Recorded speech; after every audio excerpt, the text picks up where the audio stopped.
Ang susunod na programa ay rated PG. Patnubay at gabay ng magulang ay kailangan sa mga batang manonood.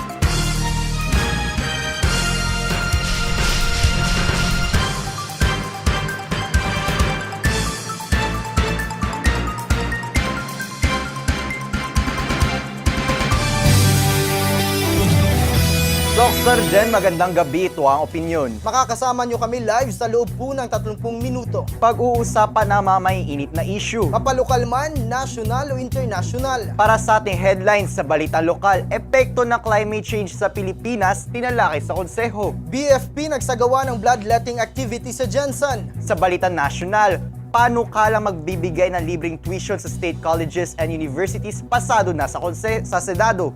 Duterte pinag-iisipan ang total mining ban.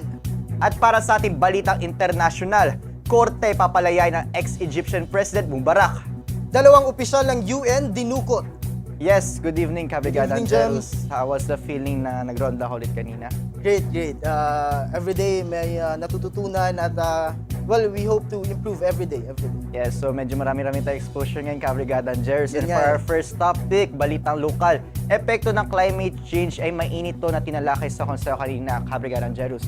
So ito kasi, when we talk about climate change, it's really about something na pagbabago sa ating komunidad. And most likely, obviously sa name itself, it's the change po na nangyari sa klima po. Dito po sa Pilipinas, mapapansin naman po natin na even po panahon po ng tag-ulan, sobrang init. At panahon naman po ng tag-init, sobrang naman po umuulan. Epekto daw po kasi ito ng climate change. When we say climate change po kasi, ito po ay epekto ng mga particles po and gases po na maaari po makasira po dito sa ating ozone layer. We all know po dito ozone layer, ito yung nagpo-protect po sa atin against the heat of the sun. So talaga pong, dahil po thinning na po itong ozone layer natin, malaki po talaga epekto. And it's a good thing po talaga na dito po sa ating local government unit natin, tinalakay na po at pinag-uusapan na po itong mga ganitong classic issues. And it's nice to see po na hindi lang po pala talaga puro batas po itong ginagawa sa atin sa loob ng konseho, but they're also doing things or actions to support po itong mga bagay na maaari po maka-apekto sa ating komunidad. Let's admit na maliit na unit ng gobyerno ang konseho. But then we still appreciate na nagkakaroon sila ng pagtalakay kung anong mga dapat gawin sa pagpapangalaga ng ating kalikasan. That's why I'm saying it's maliit, because if Jensen lamang magkakaroon ng mga ganitong bagay, hindi ito magiging solusyon sa climate change na pinoproblema natin ngayon. Kumbaga, kung magiging tayo-tayo lamang, dapat ito'y lahukan ng lahat ng mga tao, di lamang sa Jensen, sa Mindanao at Pilipinas, lahat ng tao sa mundo, kung still concerned pa ba sila kung ano ang susunod sa mga panahon natin, kung hindi tayo magbabago sa mga bagay na nakakapagdulot ng climate change sa mundo. Yes, Kabrigada Angelos, climate change is not only a problem that Jensen should face nor the Philippines itself. This is a problem talaga na dapat matugunan at pagtipigan at pagtunan ng pansin ng bawat residente sa buong mundo. Kasi itong problema sa climate change does not only concern the people from Jensen, the people from the Philippines, but it concerns all the people in the whole world. So in our simple ways talaga, dapat talaga gumawa na tayo ng mga aksyon kung paano natin maiiwasan itong pagkasira ng environment, pagkasira ng kalikasan natin. So, sa simpleng paraan natin, sa simpleng pagtapon lang ng basura sa tamang lugar, makakatulong na to. I've also known this person actually na nasa sasakyan tapos bigla na lang magtatapon ng basura. So, di ba nakakairita talaga yun na itatapon mo na nga lang, itatago mo na lang nga sa kotse, itatapon mo pa sa labas. Ay abay, magtataka ka kung ba't nagbabaha, magagalit ka kasi nagbabaha dyan, tapos mabaho yung paligid mo. But the question, it all goes back to you. Ikaw ba mismo kung magre-reklamo ka, may ginagawa ka ba para matugunan ng problema? Galit na galit ka dyan, Well, pag pinag-usapan ng mga ganito, nagigilty talaga tayo. You know, may mga ginagawa tayong unconsciously, hindi na pala maganda. For example, dyan, alam ko, marami sa atin ginagawang pangsindi ang mga plastic pag nagluluto tayo, di ba? And that's plastic na nakakasira ng ozone layer natin. And somehow, dapat rin magkaroon ng awareness yung ano nga bang bawal at di dapat gawin. Although, nagpabalik-balik na lang to ang pagtalakay sa mga ganitong gawain. But then, pumupunta pa rin ito sa willingness to change, di ba? That's very important. Ito, sa pangalawa nating issue, BFP nagsagawa ng bloodletting activity sa Jensen. Well, this is a good thing, Jerus, no? Kasi makikita natin na ang BFP hindi lang sila pagtugon na apoy, but makikita talaga natin na they really want to save lives. They want to make a difference in the community. So makikita talaga natin na simple way nila, this is part of the fire prevention month. This is not only about preventing fire itself, but also preventing mga maaaring sakuna.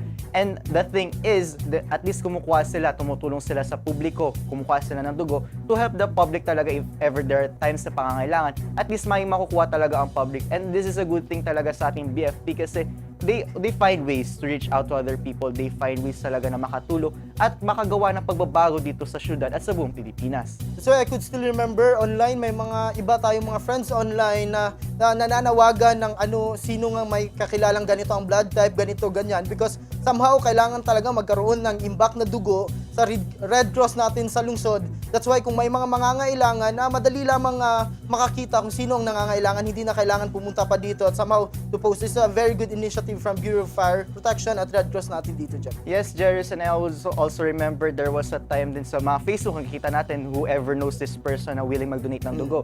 At least to talaga makikita natin na may scarcity talaga sa dugo. There was also one time sa field, actually habang nasa field ako when I was doing MOTS, or yung tanong ng taong bayan.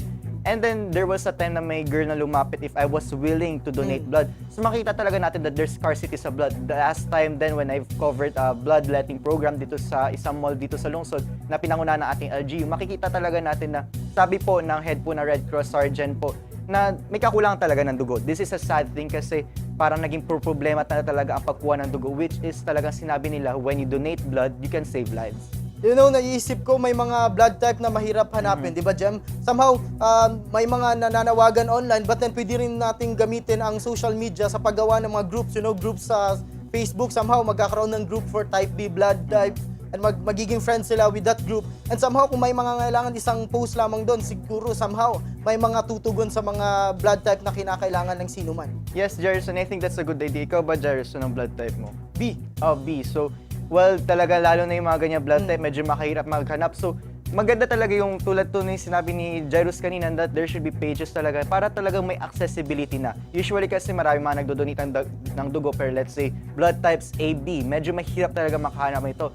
So talaga maganda kung magkaroon siguro ng community and the public should really donate blood para kasi talaga makakatulong to sa public and this will help for everyone, lalo na sa times na pangailangan, lalo na dito sa Jensen, patuloy itong lumataas ang kaso ng dengue. And there are times na kung minsan, nagkakaroon na talaga ng problema. So moving on, Kabrigada Angelo, sa ating balitang nasyonal, paano kala magbibigay ng libreng tuition fee sa state colleges and universities pasado na sa Senado? So this is a good thing.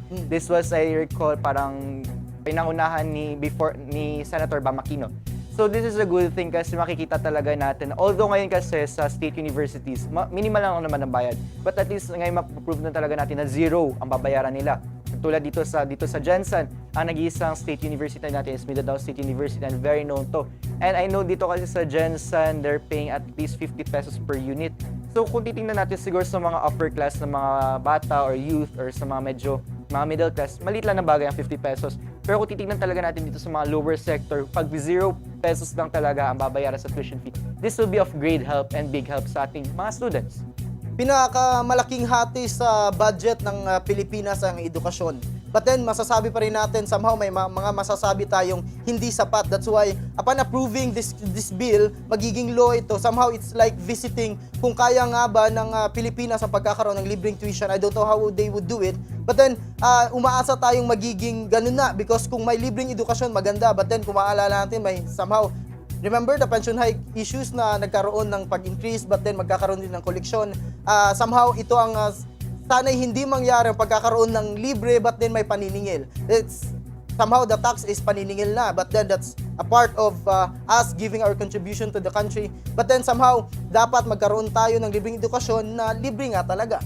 Yes, but I also know kasi when you say public schools talaga, like, kunyari, elementary and high school, when you're in a public school kasi, alam ko talaga dapat wala ka nababayaran. Usually naman mga babayaran na talaga dito is PTA fee and stuff. But at least now talaga, itong paano ka lang to is 0 pesos talaga. Tulad nga nung sinabi ko earlier dito sa MSU, they're paying, I think, 50 pesos per unit. So, well, yun nga tulad nung sinabi ko kanina, But at least this will be a great help dito sa ating mga nasa medyo lower sector. Kasi itong pagbabayad na lang nila sa units nila, at least may iba dadagdag pa nila sa baon nila, requirements sa school. At least ang problemahin na lang talaga nila, yung pang proyekto nila, pang baon nila, yung mga kailangan pang maasikasuhin habang nag-aaral. Ako nanggaling ako sa public school, elementary at saka high school. Napakalaking tulong kung magiging libre nga ito sa mga estudyante, most especially may mga kaklase ako noon na bumababa pa sa bundok. Somehow malayo talaga ang paaralan sa kanila. And kahit nga ang pagbayad ng mga bayarin sa subjects at mga projects hindi na nagagawa. That's why this is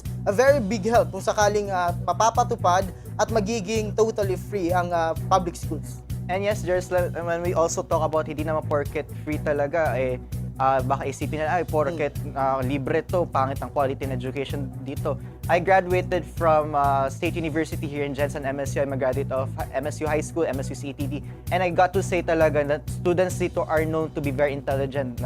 Di naman sa pero kilala talaga sila. Kasi when you say State University ka, you have to maintain this certain kind of grades. Tapos, makikita talaga natin na very quality education at ituro na hindi porket libre to, papabayaan lang to mga students. Or when they say papabayaan, they're trying to teach students to be independent and hindi spoon-feeding. Ito reminder rin sa mga parents na hindi ibig sabihin kung magkakaroon man ng libreng edukasyon sa Pilipinas, libre ng mga anak ng marami, libre ng magpabaya sa anak. But then, dapat tandaan na this is a support from the government, but then may responsibility pa rin kayong dapat na pangalagaan ng mga anak, bigyan ng magandang buhay, kahit man lang libre ang edukasyon, may responsibilidad at may responsibilidad pa rin tayo.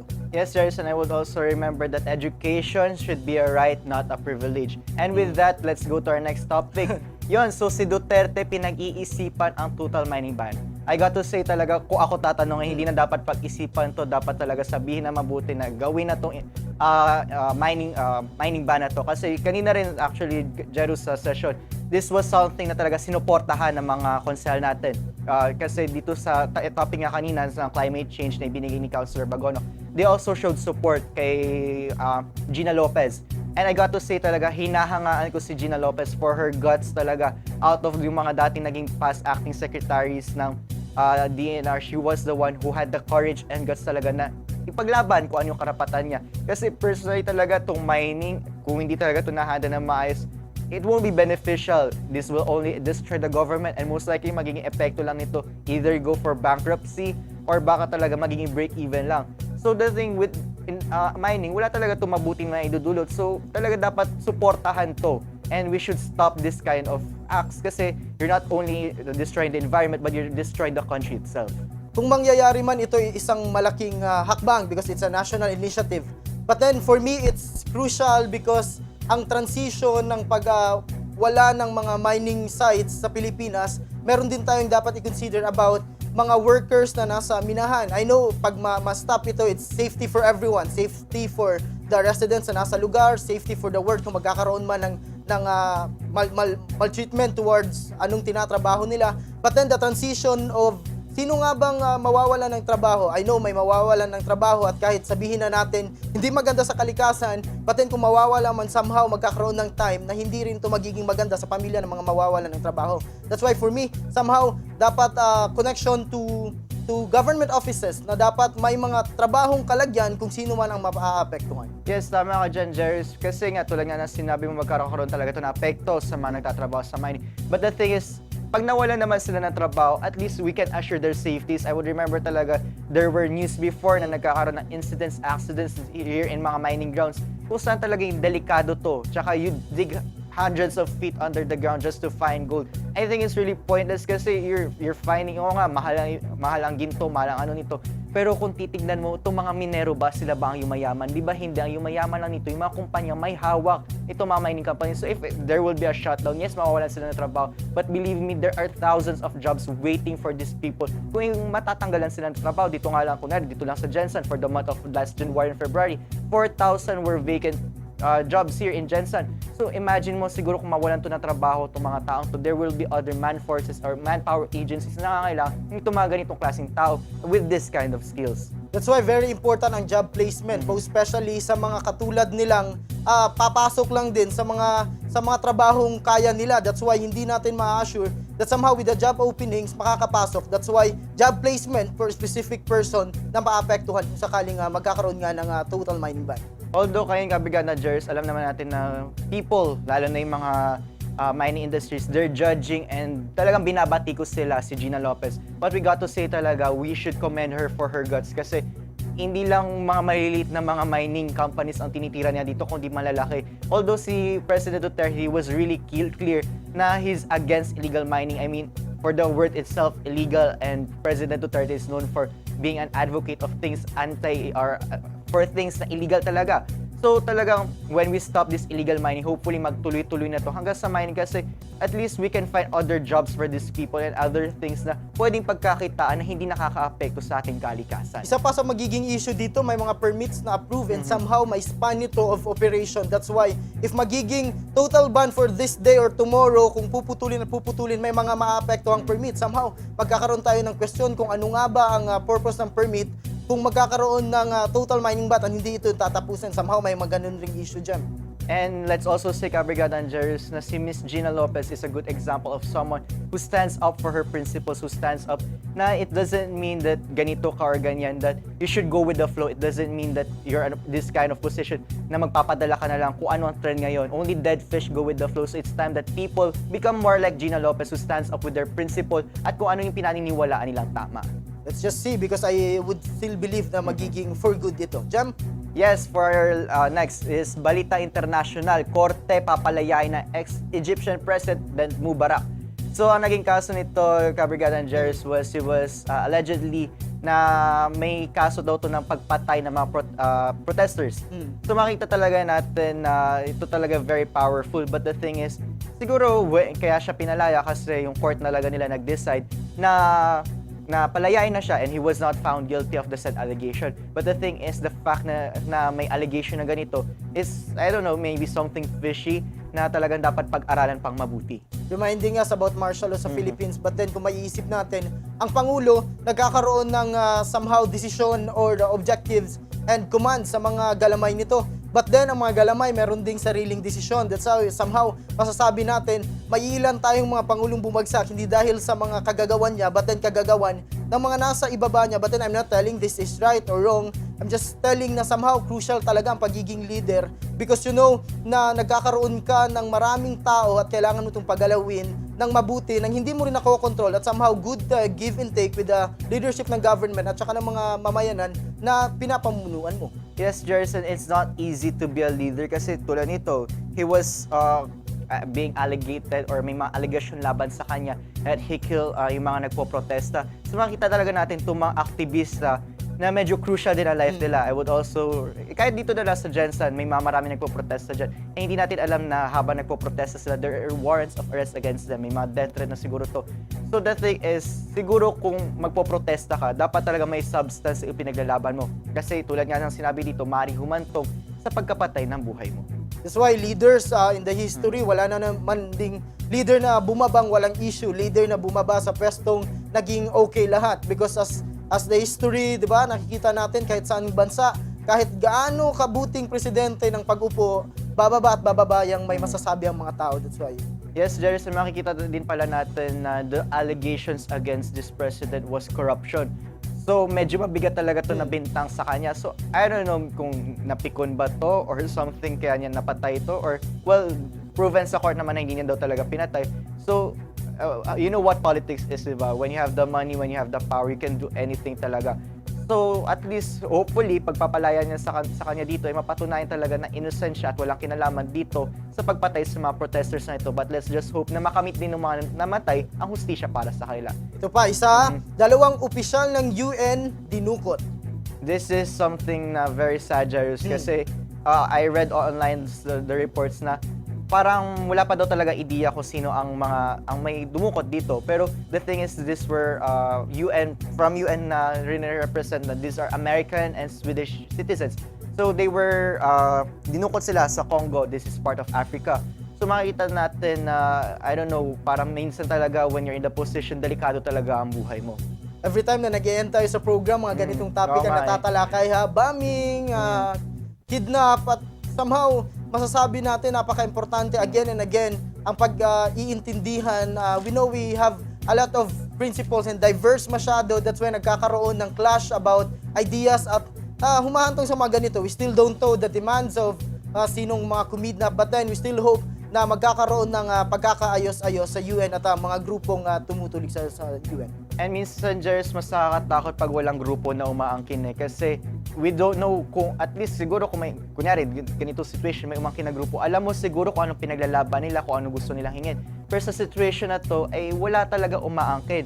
So, nakakatakot kasi hopefully wag naman sana na baka magising na lang tayo, magulat na lang tayo na itong mga UN na to na nadakip, patay na. Pero talagang ipagdadasal na lang talaga natin yung seguridad nila. And let's just pray talaga and hope talaga sa safety ng lahat ng mga residente sa buong mundo.